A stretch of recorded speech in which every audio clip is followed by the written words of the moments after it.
Hello, जय हिंद, नमस्कार। स्वागत है आपका एक बार फिर से हमारे चैनल टीचिंग क्लासेस पे। जैसा कि आपको पता है कि सेकंड सेमेस्टर का एडमिट कार्ड रिलीज हो चुका है। एग्ज़ाम डेट आपकी आपको पता है, 3, 4, 5 को आपके एग्ज़ाम है। अब तो आपके पास आपके एग्ज़ाम सेंटर भी लगभग बच्चों के पास आ चुके होंगे। आपके एग्ज़ाम सेंटर कहाँ है? आप अपने एग्ज़ाम सेंटर या एडमिट कार्ड ले लीजिए अपने। ज़रूरी जो भी डॉक्यूमेंट्स हैं, आधार कार्ड, पेन, स्केज़ और स्केल, सारे अपने जो यंत्र हैं उनको इकट्ठा कर लीजिए। समय से पहले इस बार सेंटर पे पहुंचना है क्योंकि गाइडलाइन जारी हो चुकी है। 20 मिनट पहले गेट क्लोज कर दिया जाएगा। उसके बाद किसी को भी हर हालत में एंट्री नहीं दी जाएगी। तो ये सब अपने दिमाग में रख के आप सेंटर पे थोड़ा पहले पहुंचें कि आपकी मानसिक संतुलन अच्छा बना रहे। आप जल लेट में पहुंचेंगे तो आप परेशान रहेंगे। आपका मानसिक संतुलन बिगड़ा रहेगा, आपका पेपर गड़बड़ हो जाएगा। आप सेंटर पे 10 मिनट 20 मिनट पहले पहुंचें, आराम से एंट्री करें, क्लास में जाएं, कॉपी लें, उसको फिल करें, भरें, आराम से उसकी लाइनिंग करें।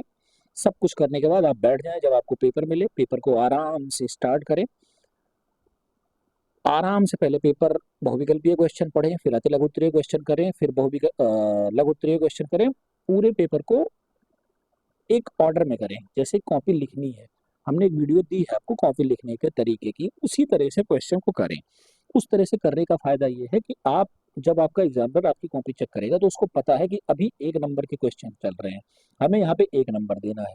फिर उसको ये पता है कि यहाँ से 2 नंबर के क्वेश्चन चालू हो गए, तो हमें वो कंफ्यूज नहीं होगा कि 2 नंबर के क्वेश्चन को 1 नंबर के क्वेश्चन में चेक कर दे और 1 नंबर के क्वेश्चन को 2 नंबर में लेके चला जाए। उसके बाद वो आंसर छोटा देखे, वो आपको आधा नंबर 1 नंबर देके चला जाए।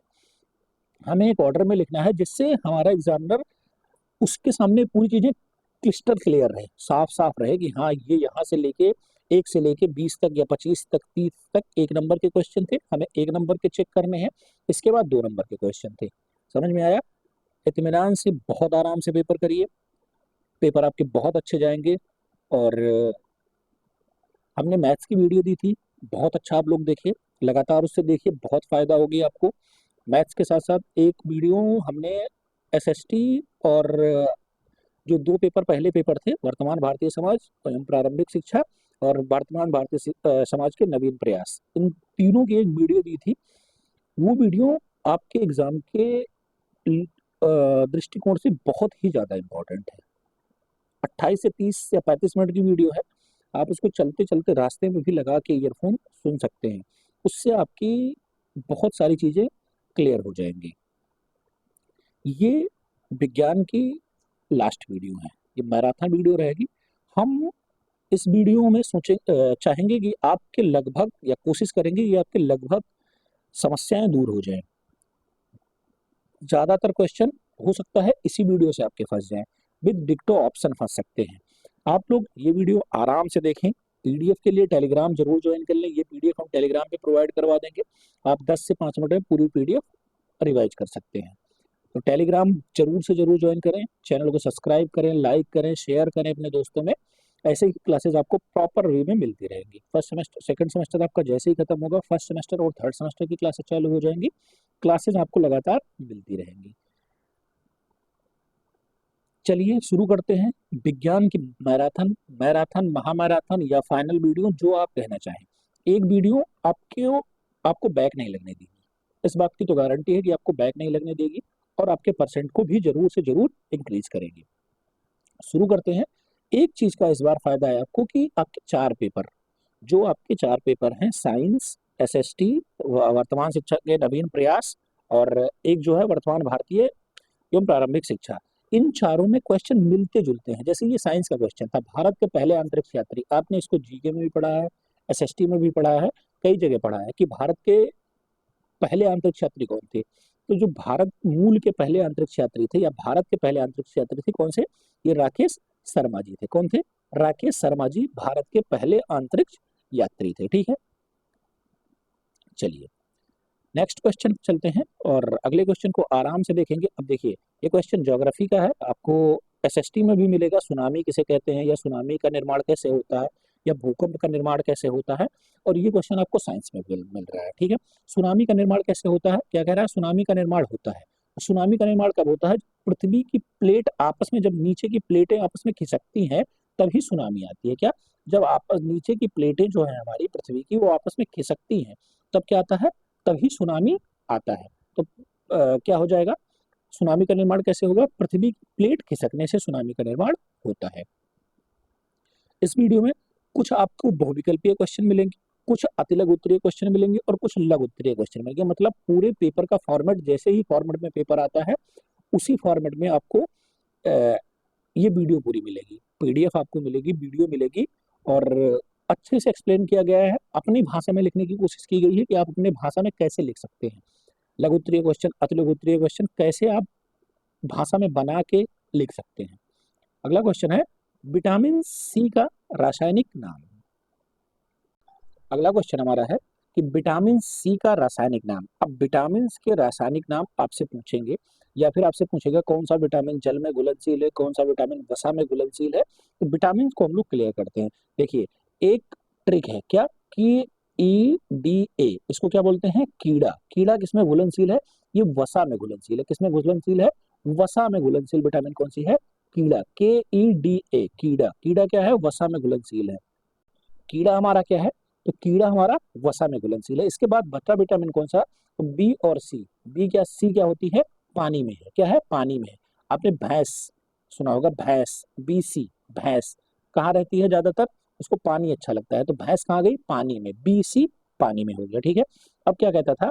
विटामिन सी का रासायनिक नाम। अब हम कुछ विटामिन के जो रासायनिक नाम आते हैं, लगभग सभी विटामिन के रासायनिक नाम लिखेंगे। जैसे विटामिन ए, यहाँ मैंने लिखा विटामिन ए। विटामिन ए का रासायनिक नाम क्या होता है? तो विटामिन ए का रासायनिक नाम है रेटिनॉल। क्या है? रेटिनॉल। ये विटामिन ए का रासायनिक नाम है। ठीक है। विटामिन बी का रासायनिक नाम क्या होता है? तो विटामिन बी का रासायनिक नाम थायमिन होता है। क्या? थायमिन। ठीक है। विटामिन बी का थायमिन। विटामिन सी का क्या है? तो विटामिन सी का रासायनिक नाम है स्कर्बिक एसिड। क्या? स्कर्बिक, स्कर्बिक एसिड या एसिड। विटामिन डी का रासायनिक नाम क्या है? तो विटामिन डी का रासायनिक नाम है कैल्सी, कैल्सीफेरॉल। क्या है? कैल्सीफेरॉल किसका है? विटामिन डी का रासायनिक नाम है। विटामिन ई का रासायनिक नाम क्या होता है? तो विटामिन ई का रासायनिक नाम टोकोफेरॉल होता है। क्या? टोकोफेरॉल। क्या? टोकोफेरॉल किसका है? विटामिन ई का रासायनिक नाम है। और विटामिन के का रासायनिक नाम क्या है? विटामिन के का रासायनिक नाम फाइलोक्लोविनियम है। क्या? फाइलोक्लोवोनोन है। क्या है? फाइलोक्लोवोनोन है। ये सारे विटामिन हो गए। आपको रासायनिक नाम किसी से भी पूछ सकता है। आपसे क्या पूछा था? विटामिन सी का रासायनिक नाम। तो विटामिन सी का रासायनिक नाम क्या था? स्कर्बिक एसिड या स्कर्बिक अम्ल। एसिड मतलब अम्ल होता है। ठीक है। स्कर्बिक अम्ल है किसका? विटामिन सी का रासायनिक नाम। ठीक है। चलिए आगे चलते हैं। अगला क्वेश्चन अपना देखते हैं। द्वितीय श्रेणी का उत्तोलक है। कई बार आपसे एग्जाम में पूछा गया होगा, आपने प्रीवियस एग्जाम देखा होगा तो आपको पता होगा कि द्वितीय श्रेणी और तृतीय श्रेणी का उत्तोलक आपसे बहुत पूछता है। तो तृतीय श्रेणी का उत्तोलक क्या होता है? चिमटा होता है। क्या होता है? तृतीय श्रेणी का उत्तोलक चिमटा होता है। द्वितीय श्रेणी का उत्तोलक क्या है? सरौता है। क्या है? सरौता क्या है? द्वितीय श्रेणी का उत्तोलक है। नेक्स्ट क्वेश्चन पे अपने चलते हैं। नेक्स्ट क्वेश्चन हमारा है पित्त रस का निर्माण कहाँ होता है? पित्त रस का निर्माण कहाँ होता है? तो पित्त रस जो हमारे शरीर में बनता है वो यकृत में बनता है। कहाँ बनता है? यकृत में क्या बनता है? पित्त रस का निर्माण होता है। ठीक है। आगे चलते हैं। अगला क्वेश्चन देखते हैं। चक्रवात क्या है? चक्रवात का आकार होता है। चक्रवात का क्या आकार होता है? किस आकार में चक्रवात होता है? तो जो चक्रवात आता है वो अंडाकार होता है। क्या होता है? अंडाकार होता है। ये प्रीवियस ईयर एग्जाम है, 2 से 3 बार आ चुके हैं। 2016 में भी आया था मे भी, और 19 और 23 में आया था। चक्रवात का आकार क्या है? तो चक्रवात अंडाकार होता है। क्या होता है? अंडाकार होता है। नेक्स्ट क्वेश्चन है, सॉरी ये जादोन नहीं होगा, जड़ों होगा। जड़ों द्वारा टाइपिंग एरर हो जाती है। जड़ों द्वारा वृद्धि नहीं वर्धी प्रजनन। क्या? वर्धी प्रजनन होता है। जड़ों द्वारा वर्धी प्रजनन होता है। तो जड़ों द्वारा वर्धी प्रजनन किसमें होता है? शकरकंद में होता है। किसमें होता है? शकरकंद में जड़ों द्वारा वर्धी प्रजनन होता है। जड़ों द्वारा वर्धी प्रजनन शकरकंद में होता है। ठीक है। चलिए नेक्स्ट क्वेश्चन चलते हैं। अगला क्वेश्चन हमारा है कि अधपका मांस खाने से क्या है? अधपका मांस खाने से कौन सा रोग होता है? अधपका मांस मतलब कच्चा मांस खाने से या कम पका मांस खाने से कौन सा रोग होता है? तो इंथेक्स रोग होता है। अधपका मांस खाने से कौन सा रोग होता है? इंथेक्स रोग होता है। ठीक है, अगला क्वेश्चन है, कई बार एग्जाम में आया है, बहुत इंपॉर्टेंट क्वेश्चन है कि घड़ी की चाबी भरना किस ऊर्जा का उदाहरण है? तो घड़ी में चाबी भरना किसका उदाहरण है? तो घड़ी में चाबी भरना स्थितिज ऊर्जा का उदाहरण होता है। किसका उदाहरण होता है? स्थितिज ऊर्जा का उदाहरण है घड़ी में चाबी भरना। किसका उदाहरण है? स्थितिज ऊर्जा का उदाहरण है। ठीक है, नेक्स्ट क्वेश्चन हमारा है कि सूर्य का प्रकाश पृथ्वी तक पहुंचने में कितना समय लगता है? देखिए, ये क्वेश्चन कई जगह कई तरह से आंसर लिखा है। कई जगह आपको 8 मिनट 3 सेकंड मिलता है, आप गूगल करेंगे तो 8 मिनट 16 सेकंड आपको मिलेगा। कई कई जगह 8 मिनट 20 सेकंड भी मिलेगा और कई कई जगह आपको 8 मिनट मिलेगा। एक चीज आप याद रखिएगा, आपके पास ऑप्शन में या आंसर में 8 मिनट का एक ही फिगर होगा, तो आप जहां 8 मिनट का फिगर होगा उसी को सही मान के आइएगा। पिछली वीडियो में हम आपको 8 मिनट 3 सेकंड बताए थे, 8 मिनट 3 सेकंड भी सही है और 8 मिनट 16 सेकंड भी सही है। 8 मिनट का फिगर ही सही होगा। ठीक है, नेक्स्ट क्वेश्चन हमारा अति लघु उत्तरीय क्वेश्चन शुरू हो गया है। अति लघु उत्तरीय क्वेश्चन क्या होता है, आइए देखते हैं। अति लघु उत्तरीय क्वेश्चन, पहला क्वेश्चन क्या है? उपग्रह क्या है? उपग्रह क्या होता है? जैसे उपग्रह क्या है, पृथ्वी का उपग्रह क्या है? तो पृथ्वी का एक ही मात्र प्राकृतिक उपग्रह है, वो क्या है? वो है चंद्रमा। चंद्रमा क्या है? एक उपग्रह है। ठीक है, समस्त ग्रहों के टूटे हुए पिंड, क्या? समस्त ग्रहों के, सभी ग्रहों के अपने अपने उपग्रह हैं। ठीक है, कुछ सैटेल मतलब प्राकृतिक उपग्रह हैं और कुछ मानव निर्मित उपग्रह हैं, कृत्रिम उपग्रह हैं। ठीक है, समस्त ग्रहों के टूटे हुए पिंड को उपग्रह कहते हैं। क्या? समस्त ग्रहों के टूटे हुए पिंड को उपग्रह कहते हैं। ठीक है, जैसे पृथ्वी का उपग्रह क्या है? चंद्रमा है। चंद्रमा पृथ्वी का एकमात्र उपग्रह है। ठीक है, नेक्स्ट क्वेश्चन हमारा, सूर्य की पृथ्वी से कितनी दूरी है? दूरी कितनी है या कितनी दूरी है? सूर्य से पृथ्वी की कितनी दूरी है?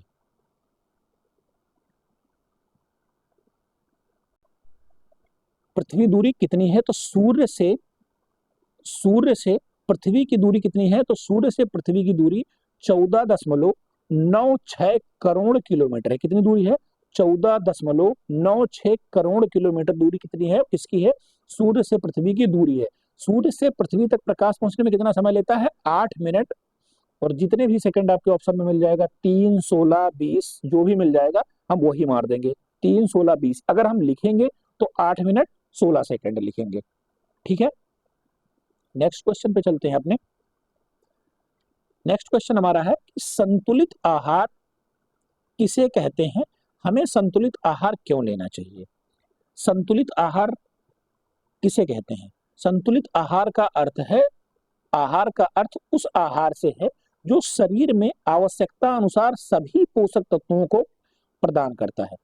देखिए, संतुलित आहार वो आहार है जिससे आपकी बॉडी में जितनी भी न्यूट्रिएंट्स की जरूरत है या प्रोटीन की जरूरत है, वसा की जरूरत है, कार्बोहाइड्रेट की जरूरत है, जितनी भी जरूरत है उस आहार से पूरी हो जाए, उसी को हम संतुलित आहार कहते हैं। ठीक है, शरीर को आहार की आवश्यकता ऊर्जा बढ़ाने के लिए होती है। जो हमारे शरीर है, जो हमारा शरीर है, जो हम काम करते हैं, ऊर्जा बल लगाते हैं या फिर कोई भी काम करते हैं, तो उसके लिए ऊर्जा की जरूरत होती है। ऊर्जा हमें कहाँ मिलती है? कहाँ से मिलती है? तो हमें पोषक पदार्थों से या आहार से मिलती है।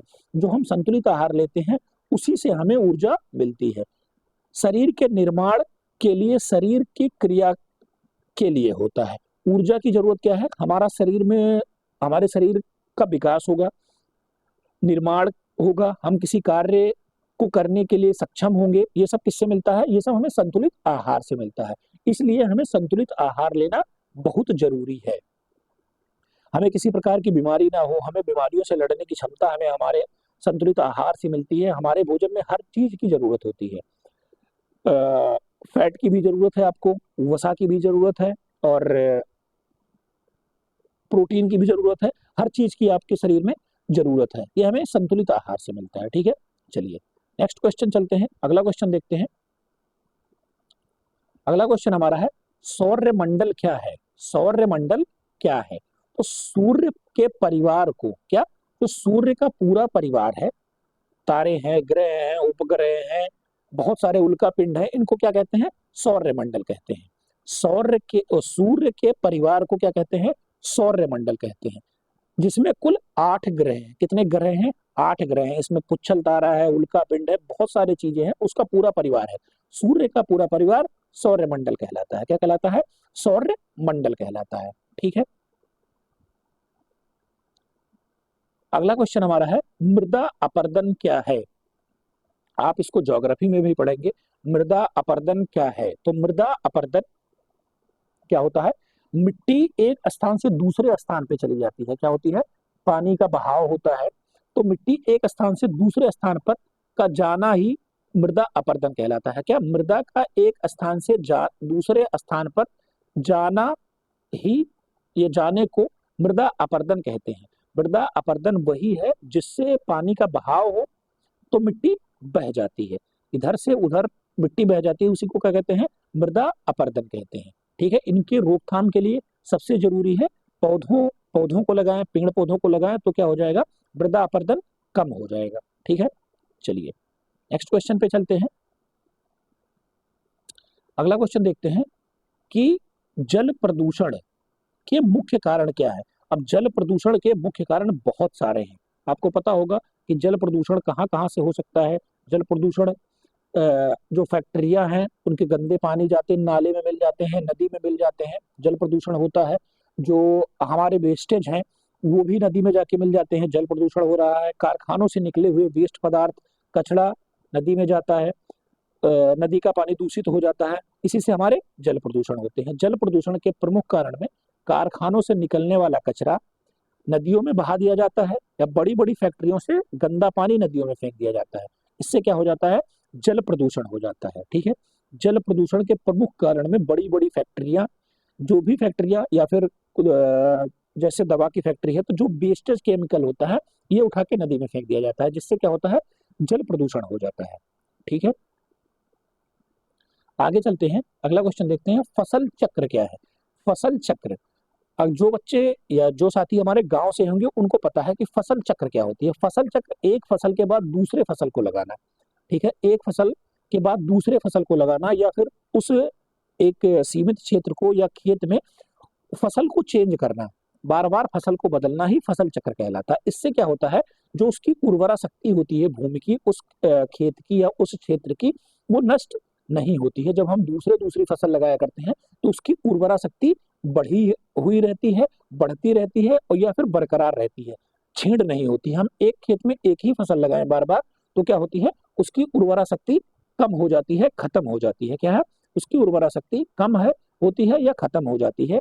इसको क्या कहते हैं, फसल चक्र कहते हैं। किसी खेत में एक निश्चित समय में, जो इसकी परिभाषा आपको लिखनी है, किसी खेत में एक निश्चित समय में एक ही फसल के बाद दूसरी फसल लेने की क्रिया क्या कहलाती है, फसल चक्र कहलाती है। ठीक है, जिससे उसकी उर्वरा शक्ति नष्ट ना होने पाए। अगर हम फसल चेंज करते रहेंगे, अगर हम किसी फसल में किसी खेत में अरहर की फसल लगा दें या दलहन की फसल लगा दें, तो क्या होता है, जो नाइट्रोजन होता है उस खेत में, उसकी वृद्धि हो जाती है। मतलब जो खेत है उसकी उर्वरा शक्ति बढ़ जाती है। फिर उसमें जब हम दूसरी फसल उगाते हैं तो वो ज्यादा उसकी पैदावार होती है। ठीक है, आगे चलते हैं और नेक्स्ट क्वेश्चन देखते हैं। अगला क्वेश्चन, पायरिया क्या है। पायरिया क्या है, इसके कारण बताइए या उसके उपचार बताइए। तो पायरिया क्या है, पायरिया एक रोग है जो वयस्कों में अधिकतर होता है। क्या, जो वयस्कों में अधिकतर पाया जाता है। पायरिया एक बीमारी है जो वयस्कों में अधिकतर पाया जाता है। क्या होता है, इनके मुख से स्मेल आती है, बदबू आती है, गंदगी होती है, इससे उनके दांतों में पायरिया हो जाती है। क्या होती है, पायरिया हो जाती है।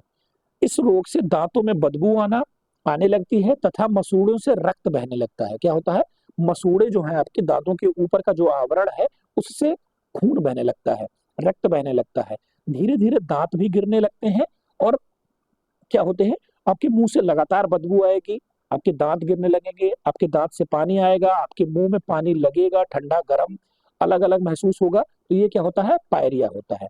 पायरिया होने के निम्न कारण क्या है, पायरिया सबसे ज्यादा किनको होती है या क्यों होती है? तो जो लोग अपने दांतों की सफाई नहीं करते हैं, क्या? दांतों की सफाई ना करना पायरिया के निम्न कारण में आता है, ठीक है।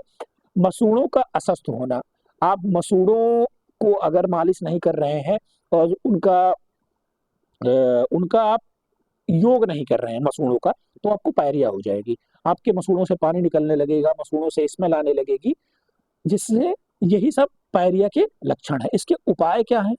उपचार कैसे हैं? मसूड़ों की भली भांति मालिश करें। क्या करें? मसूड़े जो हैं आपके दांत के ऊपर के आवरण है, उनको उंगली से मालिश करें। खाना खाने के बाद उनको उंगली से मालिश करें। भोजन में विटामिन ए और विटामिन सी की उचित मात्रा लें। क्या?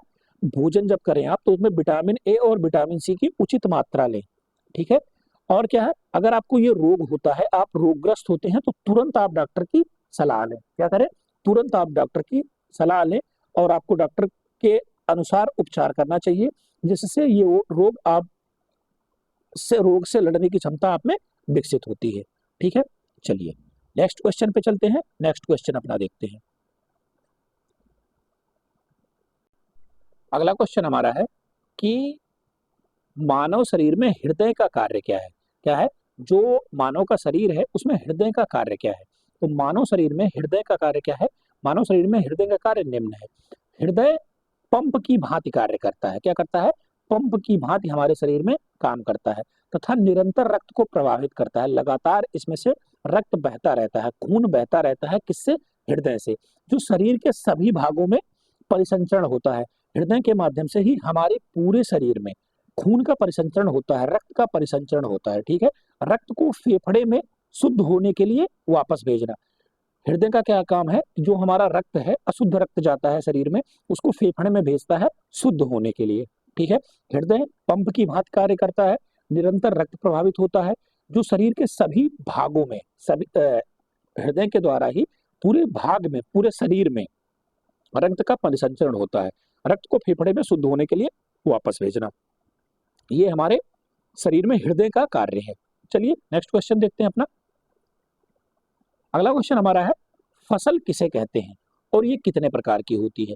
कितने प्रकार की होती है अति लघु उत्तरीय में कई बार आ चुका है, और फसल किसे कहते हैं ये लघु उत्तरीय में आया है। दोनों क्वेश्चन मिक्स करके देखेंगे। क्या है?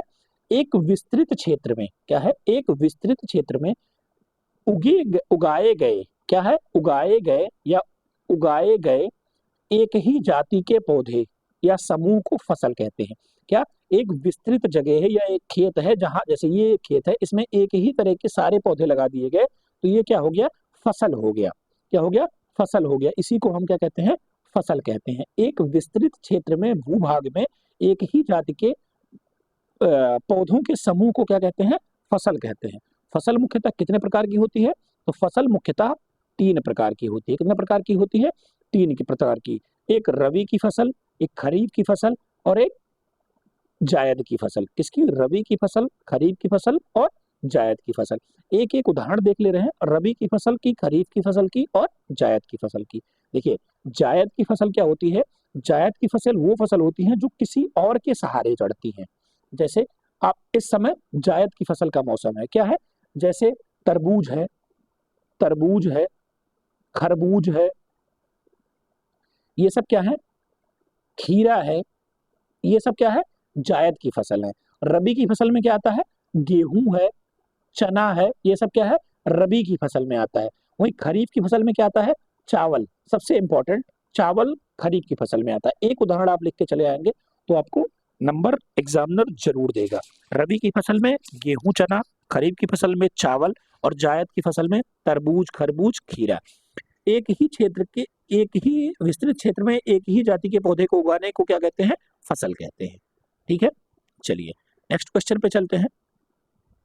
अगला क्वेश्चन देखते हैं, भारत में कितने प्रकार की मृदा पाई जाती है? मोस्ट इंपॉर्टेंट क्वेश्चन, कई बार एग्जाम में आया है कि भारत में कितने प्रकार की मिट्टी पाई जाती है। तो भारत में बहुत प्रकार की मिट्टी पाई जाती है, निम्न प्रकार की मिट्टी पाई जाती है। जैसे बालू मिट्टी या बलुई मिट्टी इसको बोलते हैं, दोमट मिट्टी भी पाई जाती है, चिकनी मिट्टी भी पाई जाती है, जलोढ़ मिट्टी भी पाई जाती है, लाल मिट्टी भी पाई जाती है, लेटेराइट मिट्टी भी पाई जाती है, पर्वतीय मिट्टी भी पाई जाती है, काली मिट्टी भी पाई जाती है और पथरीली मिट्टी भी पाई जाती है। इसमें बालुई मिट्टी और दोमट मिट्टी, लाल मिट्टी सबसे ज्यादा इंपॉर्टेंट है। पथरीली मिट्टी भी पाई जाती है, चिकनी में मिट्टी भी पाई जाती है। इसमें से कुछ लिख के आप आदि लिख देंगे तो आपको पूरा नंबर मिल जाएगा। मिट्टी बहुत सारे प्रकार की होती है, बालू मिट्टी, बलुई मिट्टी, दोमट मिट्टी, चिकनी मिट्टी, जलोढ़ मिट्टी, लाल मिट्टी, लेटेराइट मिट्टी, पर्वतीय मिट्टी, काली मिट्टी, बहुत सारे प्रकार की होती है। ठीक है, आगे चलते हैं और नेक्स्ट क्वेश्चन अपना देखते हैं। नेक्स्ट क्वेश्चन हमारा है, ऊर्जा से क्या अभिप्राय है। ऊर्जा क्या होती है? जब कोई बल लगाकर, जब हम कोई बल लगाकर किसी वस्तु की स्थिति में परिवर्तन करते हैं। क्या?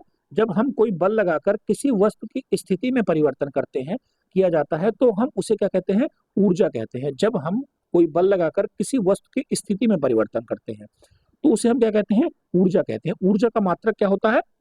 तो ऊर्जा का मात्रक जूल है। आपसे मात्रक 1 नंबर का क्वेश्चन पूछ लेता है एग्जाम में कि मात्रक, ऊर्जा का मात्रक क्या है या फिर इनका मात्रक क्या है। तो ऊर्जा का मात्रक क्या होता है? ऊर्जा का मात्रक जूल है। ठीक है, चलिए आगे चलते हैं और नेक्स्ट क्वेश्चन अपना देखते हैं। ये क्वेश्चन अति लघुत्तरीय, लघुत्तरीय और आपको बहुविकल्पीय में भी मिलेगा। ये क्वेश्चन इंपॉर्टेंट क्वेश्चन है। धातुओं की विशेषता लिखिए। धातु क्या होते हैं? धातुओं की विशेषता क्या है? शुद्ध रूप में धातुओं की सतह क्या होती है? चमकदार होती है। ठीक है, शुद्ध रूप में धातुओं की सतह जो होती है वो क्या होती है? चमकदार होती है। इस गुणधर्म को धात्विक चमक कहते हैं। जो उनकी चमकदार सतह है उसको क्या कहते हैं? धात्विक चमक कहते हैं। ठीक है, धातुओं में सामान्यतः कठोर होती हैं। धातुएं या धातु सामान्यतः क्या होती हैं? कठोर होती हैं।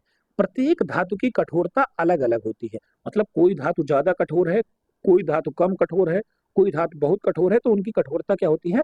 अलग अलग होती है। अगला क्वेश्चन है, अगला पॉइंट है, कुछ धातुओं में को पीट कर पतली चादर भी बनाई जाती है। कुछ धातुएं ऐसी होती हैं जिनको हम पीट कर पतली चादर भी बनाते हैं, पतली चादर भी बनाई जाती है। आगे क्या कह रहा है कि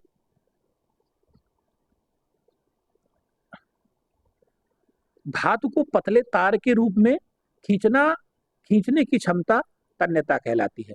कोई ऐसी धातु है जिसको हम खींच के पतले तार में खींचते हैं तो वो क्या कहलाती है? उसकी तन्यता कहलाती है। सोना जो होता है, सोना जो धातु है, इसकी ये सबसे अधिक तन्य धातु है। क्या है? ये सबसे ज्यादा अधिक तन्य धातु क्या है? सोना है। सोना क्या है? सबसे अधिक तन्य धातु है। धातु को जब हम तार की तरह खींचते हैं तो ये क्या हो जाती है? उसकी तन्यता हो जाती है। ठीक है, चलिए आगे नेक्स्ट क्वेश्चन देखते हैं। अगला क्वेश्चन हमारा है कि पृथ्वी ग्रह पर संक्षिप्त टिप्पणी लिखिए। कई बार एग्जाम में आया है, पृथ्वी ग्रह पर संक्षिप्त टिप्पणी लिखिए। इंपॉर्टेंट क्वेश्चन है, अगर आ गया तो आप बहुत आराम से लिख डालेंगे। क्या है? आप वैसे भी बना के लिख सकते हैं। पृथ्वी ग्रह पर संक्षिप्त टिप्पणी क्या है? पृथ्वी शुक्र व मंगल के मध्य स्थित है। इसकी क्या है? ये पृथ्वी जो है ये शुक्र और मंगल ग्रह के मध्य में स्थित है। या मध्य तापमान में ऑक्सीजन प्रचुर मात्रा में पाया जाता है। यहाँ पर क्या है? ऑक्सीजन प्रचुर मात्रा में पाया जाता है। ठीक है, जल भी उपस्थित है, यहाँ पे प्रचुर मात्रा में जल भी उपस्थित है। इसी कारण पृथ्वी सौर मंडल का अकेला एक ऐसा ग्रह है जहाँ जीवन संभव है। क्यों जीवन संभव है? क्योंकि यहाँ पे जल भी पाया जाता है, ऑक्सीजन भी पाया जाता है, इसीलिए यहाँ पे क्या संभव है? जीवन संभव है। पृथ्वी से सूर्य की औसत दूरी जो है वो 14.96 करोड़ किलोमीटर है। क्या? 14.96 करोड़ किलोमीटर क्या है? पृथ्वी से सूर्य की औसत दूरी है। ठीक है, जो पृथ्वी है यह सूर्य की 365 दिन में एक परिक्रमा पूरी करती है। क्या है? यह जो है पृथ्वी जो है वो सूर्य की परिक्रमा 365 दिन में पूरी करती है एक बार। ठीक है, इसके ऊपर वायुमंडल का आवरण है। पृथ्वी के ऊपर क्या है? वायुमंडल का आवरण है। पृथ्वी का एकमात्र उपग्रह है। पहले बताया था आपको, पृथ्वी का एकमात्र उपग्रह क्या है? चंद्रमा है। पृथ्वी का एकमात्र उपग्रह चंद्रमा है। पृथ्वी के ऊपर क्या है? वायुमंडल का आवरण है। पृथ्वी से सूर्य की औसत दूरी कितनी है? 14.96 करोड़ किलोमीटर है। यह सूर्य का चक्कर कितने दिन में लगाती है? 365 दिन में लगाती है। पृथ्वी एक ऐसा मात्र सौर मंडल का ग्रह है जिसपे जीवन संभव है।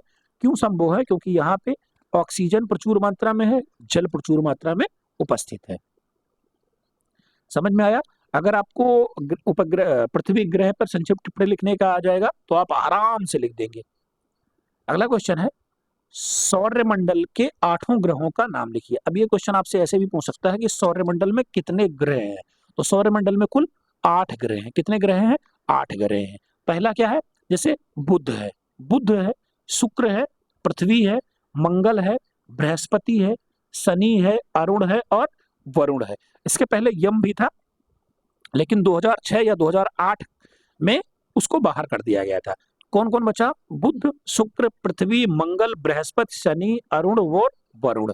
कितने ग्रह हैं? 8 ग्रह हैं। सौरमंडल में कुल कितने ग्रह हैं? 8 ग्रह हैं। ठीक है, ये क्वेश्चन इंपॉर्टेंट क्वेश्चन है, कई बार एग्जाम में आया है कि नासा की स्थापना कब हुई थी। नासा की स्थापना कब हुई थी? तो नासा की स्थापना 29 जुलाई 1958 को हुई थी। कब हुई थी? 29 जुलाई 1958 को नासा की स्थापना हुई थी।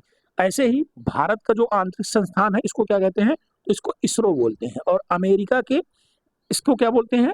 नासा बोलते हैं। ये कहाँ है? तो ये अमेरिका के वाशिंगटन डीसी में है। ठीक है, इसका मुख्यालय कहाँ है? अमेरिका के वाशिंगटन डीसी में है।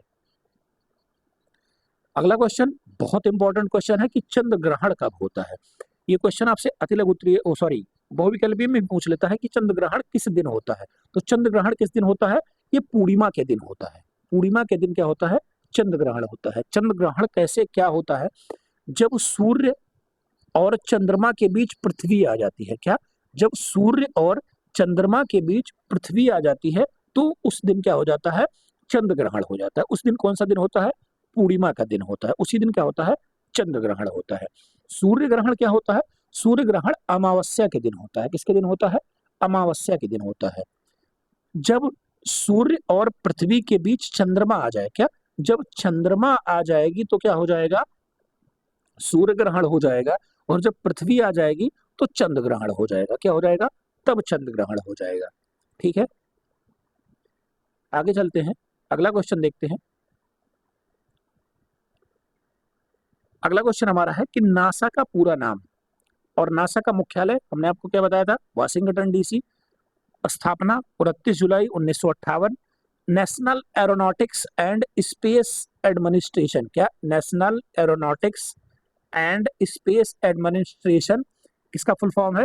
नासा का फुल फॉर्म है NASA। नासा का full form National Aeronautics and Space Administration. ठीक है, नासा का फुल फॉर्म है। फुल फॉर्म से रिलेटेड एक वीडियो हम अपने चैनल पे 5 से 7 मिनट की डाल चुके हैं, उसको आप जरूर देख लीजिए। वो आपके 4 पेपर में पूछता ही पूछता है। आपसे बीईपी का फुल फॉर्म पूछ लेगा, आपसे एनसीईआरटी का फुल फॉर्म पूछ लेगा, आपसे डीएलएड का फुल फॉर्म पूछ लेगा, आपसे डाइट का फुल फॉर्म पूछ लेगा। तो हमने उस वीडियो में सब कुछ कवर किया है। वहां जाइए, चैनल को खोलिए, चैनल से आप लिंक ओपन करिए, आपको वो वीडियो मिल जाएगी।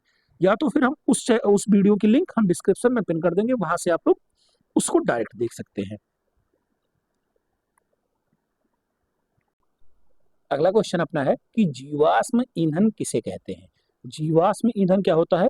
कोयला और पेट्रोलियम को जीवाश्म ईंधन कहते हैं। किसको? कोयला और पेट्रोलियम को जीवाश्म ईंधन कहते हैं। जीवाश्म ईंधन किसे कहते हैं? कोयला और पेट्रोलियम को जीवाश्म ईंधन कहते हैं। ठीक है, आगे चलते हैं और अगला क्वेश्चन अपना देखते हैं। सिंचाई की प्रमुख विधियां लिखिए। सिंचाई की बहुत सारी विधियां हैं, आपसे एग्जाम में पूछेगा। सिंचाई की विधियां नहीं है ऑप्शन, जैसे आपसे अतिलोकोत्तरीय क्वेश्चन बहुविकल्पीय क्वेश्चन पूछेगा तो 3 विधि देके एक विधि पूछे, कहेगा कौन सी नहीं है। हम कुछ विधियों के नाम लिखे हैं, आपको बता रहे हैं कि सिंचाई की विधियां कौन कौन सी है। एक प्रवाह विधि है, ये भी सिंचाई की विधि है। क्यारी विधि है, सिंचाई की विधि है। ड्रिप विधि है, ये भी सिंचाई की विधि है। छिड़काव विधि, क्या? प्रवाह विधि, क्यारी विधि, ड्रिप विधि और छिड़काव विधि, ये सब क्या है? सिंचाई विधियां हैं। ठीक है, आगे चलते हैं और अगला क्वेश्चन अपना देखते हैं। अगला क्वेश्चन हमारा, कंकाल तंत्र के प्रमुख कार्य का वर्णन कीजिए। कंकाल तंत्र क्या है, इसके प्रमुख कार्य क्या है?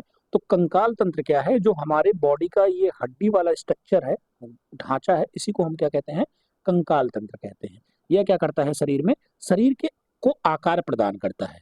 इसी इसी ढांचे से ही हमारे शरीर का आकार मिला है। ये शरीर में को दृढ़ता प्रदान करता है, मतलब शरीर में मजबूती प्रदान करता है, दृढ़ता प्रदान करता है। शरीर के कोमल अंगों की सुरक्षा करता है। जो हमारे बॉडी के कमजोर या कोमल या मुलायम अंग हैं, उनकी क्या करता है, ये सुरक्षा भी करता है, उनको बचाता भी है। श्वसन में क्या होता है, सहयोग प्रदान करता है, हमें सांस लेने में क्या करता है, ये सहयोग प्रदान करता है। क्या, कंकाल तंत्र, जो कंकाल तंत्र है हमारी बॉडी का, में आकार प्रदान करता है, मजबूती देता है, कोमल अंगों की सुरक्षा भी करता है, श्वसन में भी सहायता देता है, मांसपेशियों को क्रियाशील बनाता है। क्या, जो हमारी बॉडी या हमारे शरीर की मांसपेशियां हैं, उनको क्या करता है, एक क्रियाशील बनाता है या गतिशील बनाता है, या उनको काम करने लायक बनाता है। ठीक है, नेक्स्ट पॉइंट है, रक्त कणिकाओं का निर्माण करता है। रक्त कणिकाओं का निर्माण करना, कंकाल तंत्र ही हमारे, समझ लीजिए, पूरे बॉडी का मेन स्ट्रक्चर हमारा क्या है, कंकाल तंत्र है। जैसे मोबाइल की मेन सब कुछ क्या है, उसका ढांचा है, इसी प्रकार हमारे शरीर का जो भी कुछ है वो हमारा ढांचा जो है वो कंकाल तंत्र है। ये हमारे शरीर का आकार देता है, कौन किस आकार का है, और इसकी शरीर को दृढ़ता, मजबूती देता है, शरीर के कोमल अंगों की सुरक्षा भी करता है, श्वसन में भी सहयोग करता है, मांसपेशियों को क्रियाशील बनाता है, और रक्त कणिकाओं का निर्माण करता है। ठीक है, चलिए आगे चलते हैं और अगला क्वेश्चन देखते हैं। अगला क्वेश्चन क्या है, छोटी माता का प्रसार, लक्षण एवं बचाव बताइए। छोटी माता, जिसको चेचक भी कहा जाता है, चेचक, छोटा चेचक और बड़ा चेचक, तो इसी को छोटी माता कहते हैं। क्या है ये गांव में इसको छोटी माता कहा जाता है। ये एक संचारी संक्रामक रोग है। संक्रामक रोग है जो बचपन से 10 वर्ष की आयु तक होता है। ये सबसे ज्यादा छोटे बच्चों में होता है। इसके द्वारा क्या होता है, जैसे बच्चों को तेज बुखार आ जाएगा, उनको दाना निकलने लगेगा और उनका मन नहीं करेगा कुछ करने का, कुछ खाने का, ये सब इसके लक्षण में आएंगे। 10 वर्ष तक की बच्चों में हो सकता है। ठीक है, एक बार होने जाने से व्यक्ति जीवन भर, अगर आपको एक बार छोटी माता हो जाती है तो आपके पूरे जीवन में वो क्या होता है, रोग निरोधक क्षमता अर्जित कर लेता है। उसके बाद आपको जल्दी छोटी माता नहीं होती है। इसके जीवाणु को क्या कहते हैं, वेरिसेला बोलते हैं। इसका जो जीवाणु है उसको क्या बोलते हैं, वेरिसेला कहा जाता है। छोटी माता का जीवाणु है, इनको क्या कहा जाता है, वेरिसेला कहा जाता है। रोग के लक्षण क्या है, जब ये रोग होगा आपको तो क्या होगा, आपके शरीर में हल्के ज्वर आएंगे, कमर दर्द शुरू हो जाएगा, पूरे शरीर में आपके दर्द रहेगा।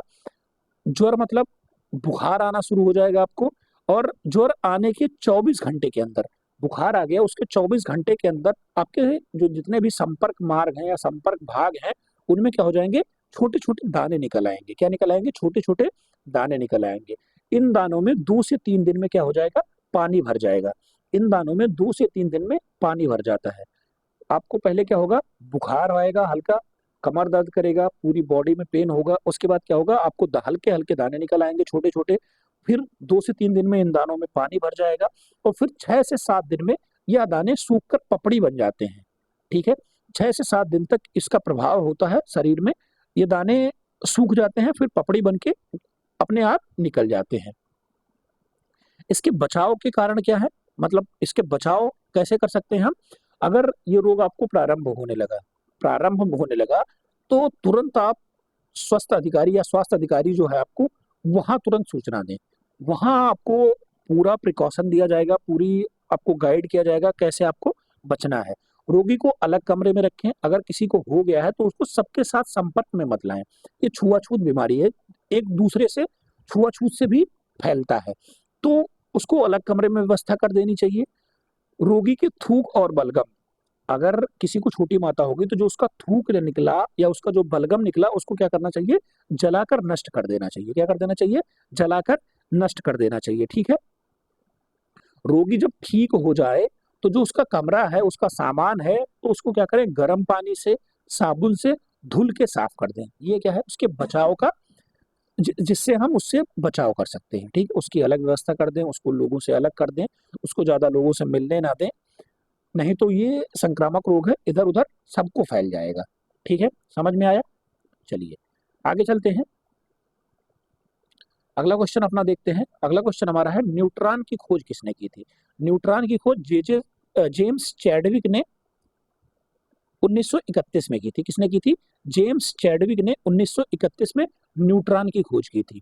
इंपॉर्टेंट क्वेश्चन है, बहुविकल्पीय और अतिलघुत्तरीय में आपको मिल जाता है कि न्यूट्रॉन की खोज किसने की थी, तो जेम्स चैडविक और ने 1931 में की थी। ठीक है, चलिए आगे चलते हैं, अगला क्वेश्चन अपना देखते हैं। अगला क्वेश्चन हमारा है कि ऊर्जा संरक्षण का नियम क्या? ऊर्जा संरक्षण का नियम क्या है या है क्या है? तो भौतिकी का प्रयोगधारिता नियम क्या? भौतिकी का प्रयोगधारिता नियम है। यह जो ऊर्जा संरक्षण का नियम है ये भौतिकी का प्रयोगधारिता नियम है। ठीक है, किसी अमुक्त निकाय की कुल ऊर्जा समय के साथ नियत रहती है। क्या है? समय के साथ नियत रहती है, अर्थात ऊर्जा का ना तो निर्माण संभव है और ना ही विनाश। ठीक है, ऊर्जा का ना तो निर्माण संभव है ना ही विनाश, केवल इसका रूप बदल जा सकता है। क्या? इसका केवल रूप बदला जा सकता है, ना तो इसका निर्माण संभव है और ना ही इसका विनाश संभव है। ठीक है, चलिए आगे चलते हैं, अगला क्वेश्चन देखते हैं। भूकंप आने के क्या क्या कारण हैं? भूकंप के आने के क्या क्या कारण है? भूकंप कैसे आता है? तो भूकंप आने के निम्न कारण है। जब अगर ज्वालामुखी विस्फोट हो गया तो भी भूकंप आ सकता है। पृथ्वी का सिकुड़ना, वलन तथा भ्रंश के कारण भूकंप आ सकता है। भू संतुलन बिगड़ जाता है पृथ्वी के नीचे तो भूकंप आता है। यही सब इसके प्रमुख कारण है। ज्वालामुखी विस्फोट, पृथ्वी का सिकुड़ना, वलन एवं भ्रंश और भू संतुलन बिगड़ना, ये सब क्या होते हैं? भूकंप आने के प्रमुख कारण हैं। ठीक है, अगला क्वेश्चन हमारा है वर्धी प्रजनन किसे कहते हैं? तो जो वर्धी प्रजनन है ये प्रायः पौधों में पाया जाता है। क्या? वर्धी प्रजनन प्रायः पौधों में पाया जाता है। जब पौधों में वर्धी भाग जैसे जड़, तना, पत्ती में नए पौधे का जन्म होता है, इसे ही वर्धी प्रजनन कहते हैं। वर्धी प्रजनन जड़ में भी होता है, तना में भी होता है, पत्ती में भी होता है। इससे नए पौधे का जब जन्म होता है इसी को हम वर्धी प्रजनन कहते हैं। देखिए, अगर आपको वीडियो अच्छी लग रही है, प्रयास अच्छा लग रहा है तो आप चैनल को सब्सक्राइब कर लें। पीडीएफ के लिए टेलीग्राम जरूर ज्वाइन कर लें। अपने साथियों में, अपने भाइयों में, अपने बहनों में सबको जरूर शेयर कर दें। ऐसे ही वीडियो आपको लगातार मिलेगी, लगातार कोशिश की जा रही है अच्छे से अच्छे करने की। क्वेश्चन आपको ऐसी ही वीडियो से मिलेंगे, इसी ही वीडियो से फंसेंगे, ये बात की गारंटी ले रहा हूँ। चलिए आगे चलते हैं, अगला क्वेश्चन देखते हैं। उत्सर्जन किसे कहते हैं? क्या? उत्सर्जन किसे कहते हैं?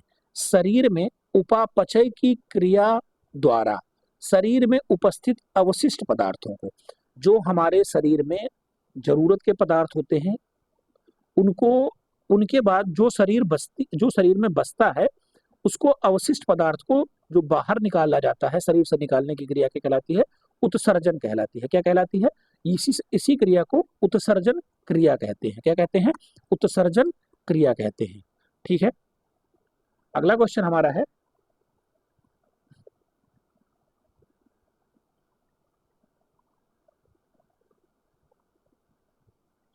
मानव शरीर को कितने भागों में बांटा गया है? मानव शरीर को कितने भागों में बांटा गया है? तो मानव शरीर को निम्न भागों में बांटा गया है। जैसे मानो सिर को अलग किया गया है, मस्तिष्क को अलग किया गया है, ग्रीवा, धड़, हृदय, श्वसन अंग, ऊर्ध्व शाखाएं, अधो शाखाएं, ये सब क्या है? शरीर के भाग है। मानव शरीर को निम्न भागों में बांटा गया है। सिर, मस्तिष्क, ग्रीवा, धड़, हृदय, श्वसन अंग, अधो शाखाएं, ऊर्ध्व शाखाएं, क्या हुआ है? शरीर को इन भागों में बांटा गया है। चलिए नेक्स्ट क्वेश्चन देखते हैं अपना। अतिलघु उत्तरीय क्वेश्चन है वयस्क मनुष्य के शरीर में कितनी अस्थियां होती हैं? वयस्क मनुष्य शरीर में कितनी अस्थियां होती हैं? तो वयस्क मनुष्य के शरीर में 206 हड्डियां होती हैं। अस्थियों को हम हड्डियां भी कहते हैं। आपसे हिंदी में अस्थियों की पर्यायवाची भी पूछ लेगा तो आप अस्थि की पर्यायवाची क्या लिखेंगे? हड्डी भी लिख सकते हैं। ठीक है, हिंदी हर चीज को आप रिलेट करके पढ़िए। हिंदी, इंग्लिश और एसएसटी सबको रिलेट करके एक साथ पढ़िए। अगला क्वेश्चन है किन्हीं दो कीट भक्षी पौधों के नाम लिखिए। क्या है, किन्हीं दो कीटभक्षी पौधों के नाम लिखिए। तो पहला कीटभक्षी पौधा क्या है, पिचर प्लांट, और एक और क्या है, बीनस फ्लाइट टैब। क्या है, बीनस फ्लाइट ट्रैप क्या है, ये भी कीटभक्षी पौधा है। एक पिचर प्लांट और एक बीनस फ्लाइट ट्रैप क्या है, ये दोनों कीटभक्षी पौधे हैं। चलिए आगे चलते हैं और अगला क्वेश्चन देखते हैं अपना। किसी तत्व के दो समस्थानिक, क्या है, किसी तत्व के दो समस्थानिक परमाणुओं में किसकी संख्या भिन्न होती है। कोई किसी तत्व के दो समस्थानिक हैं तो उसमें किसकी संख्या भिन्न होगी, तो उसमें न्यूट्रॉनों की संख्या भिन्न होती है। किसकी संख्या भिन्न होती है, जो उनमें न्यूट्रॉनों की संख्या होती है वो भिन्न होती है। अगला क्वेश्चन हमारा है, चाल किसे कहते हैं, इसका मात्रक क्या है। ठीक है, चाल किसे कहते हैं, इसका मात्रक क्या है। तो चाल का मात्रक क्या होता है, मीटर पर सेकंड होता है। चाल क्या होता है, चाल किसी वस्तु के विस्थापन की दूरी को क्या कहते हैं, चाल कहते हैं। किसी वस्तु की विस्थापन की दूरी को चाल कहते हैं। अब हम आपको थोड़ा मैथ्स में लिख सकते हैं, वहां पे हम लोग सुबह क्या पढ़े थे, चाल बराबर दूरी बटा समय। ये भी फार्मूला याद रखिएगा, बहुत इंपॉर्टेंट फार्मूला है, चाल बराबर दूरी बटा समय। तो चाल क्या होता है, चाल किसी वस्तु के विस्थापन की दूरी को कहते हैं, इसका मात्रक मीटर पर सेकंड होता है। आगे चलते हैं और अगला क्वेश्चन अपना देखते हैं। कार्य किसे कहते हैं और इसका मात्रक या इकाई क्या है। कार्य तब होता है जब किसी वस्तु पर 1 न्यूटन का बल लगाने पर वस्तु के बल की दिशा 1 मीटर का विस्थापन हो जाता है। जब हम किसी वस्तु में बल लगाते हैं और वो क्या होती है, अपने जगह को छोड़ देती है, विस्थापित हो जाती है, उसे ही कार्य कहते हैं। इसका मात्रक क्या होता है, इसका मात्रक जूल है। कार्य का मात्रक क्या है, जूल है। अगला क्वेश्चन है, उत्तोलक कितने प्रकार के होते हैं। उत्तोलक कितने प्रकार के होते हैं, तो उत्तोलक मुख्यतः 3 प्रकार के होते हैं। प्रथम श्रेणी का उत्तोलक, द्वितीय श्रेणी का उत्तोलक और तृतीय श्रेणी का उत्तोलक। प्रथम श्रेणी का उत्तोलक, द्वितीय श्रेणी का उत्तोलक और तृतीय श्रेणी का उत्तोलक। उत्तोलक कितने प्रकार के होते हैं, मुख्यतः 3 प्रकार के होते हैं। ठीक है, अगला क्वेश्चन हमारा है, विटामिन को कितने प्रकार में बांटा गया है। पहले ही आपको बताया हूं, vitamin A B C D E K, vitamin को इतने भागों में बांटा गया है। हमने सबके रासायनिक नाम ऊपर ही आपको लिखे थे, याद कर लीजिएगा, नोट डाउन आपने किया होगा, याद कर लीजिएगा। तो vitamin A B C D E और के। ठीक है, आगे चलते हैं। अगला हमारा है कि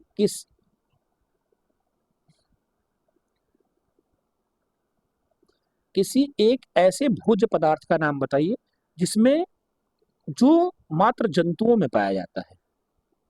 तो जो भोज्य पदार्थ जंतुओं में पाया जाता है वो क्या होता है, दूध होता है। क्या होता है, दूध हमें जंतुओं से प्राप्त होता है। ठीक है, नेक्स्ट क्वेश्चन देखते हैं अपना। नेक्स्ट क्वेश्चन पे चलते हैं।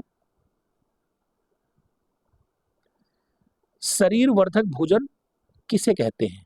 तो शरीर वर्धक क्या होता है, सबसे पहले हमने आपको संतुलित भोजन के बारे में बताया था, ये शरीर वर्धक भोजन है।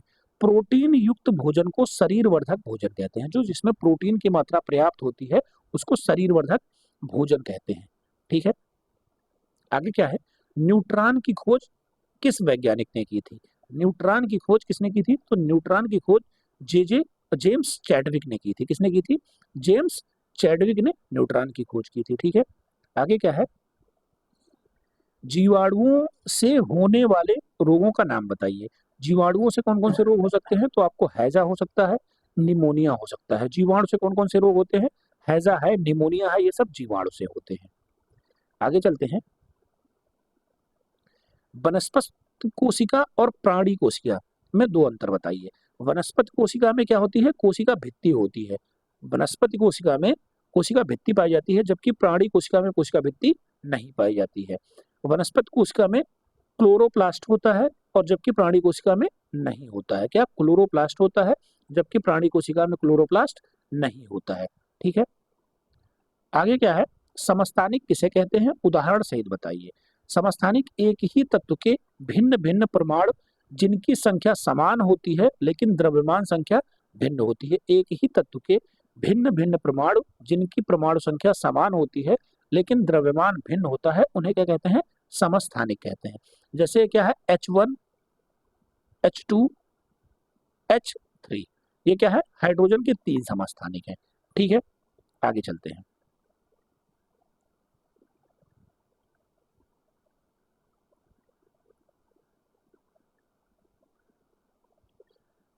किशोर की प्राणियों में उत्सर्जित अंगों के नाम बताइए। तो क्या है, फेफड़ा है, गुर्दा है और त्वचा है। ठीक है, अगला क्वेश्चन हमारा है, शारीरिक व्यतिक्रम किसे कहते हैं? दूषित जल, दूषित वातावरण एवं सूक्ष्म जीवों के प्रकोप से। ठीक है, शारीरिक व्यतिक्रम किसके द्वारा होता है? तो दूषित जल, दूषित वातावरण एवं सूक्ष्म जीवों के प्रकोप से क्या होता है? शारीरिक व्यतिक्रम होता है। आगे चलते हैं और अगला क्वेश्चन देखते हैं, संक्रामक रोग किसे कहते हैं? ऐसा रोग जो किसी एक व्यक्ति से दूसरे व्यक्ति तक प्रत्यक्ष या अप्रत्यक्ष रूप से पहुंचता है। जैसे छोटी माता थी, एक व्यक्ति से दूसरे व्यक्ति तक संपर्क या कहिए प्रत्यक्ष या अप्रत्यक्ष रूप में पहुंचता है, उसको क्या कहते हैं? संक्रामक रोग कहते हैं। ठीक है, आगे चलते हैं, संचारी रोग किसे कहते हैं? संचारी रोग वो सभी रोग जिनको तात्कालिक कारक सूक्ष्म जीव होते हैं, जिनका तात्कालिक कारक सूक्ष्म जीव होते हैं और ये रोग एक दूसरे मनुष्य तक छुआछूत के कारण फैलते हैं, इनको क्या कहते हैं? संचारी रोग कहते हैं। ठीक है, आगे चलते हैं,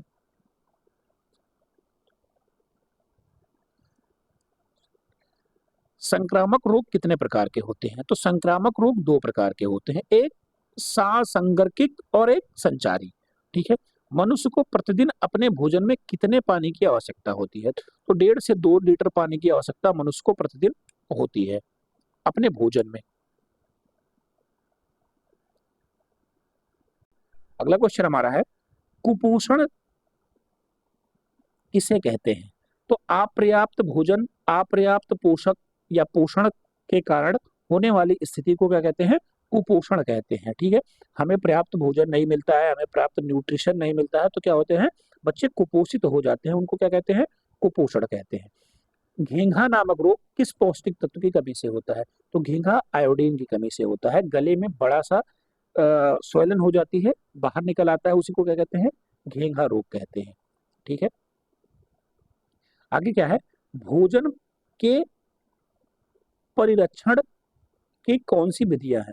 तो उबालना, ठंडा करना, सुखाना, आचार तैयार करना, रसायनों द्वारा या डिब्बा बंदी करना।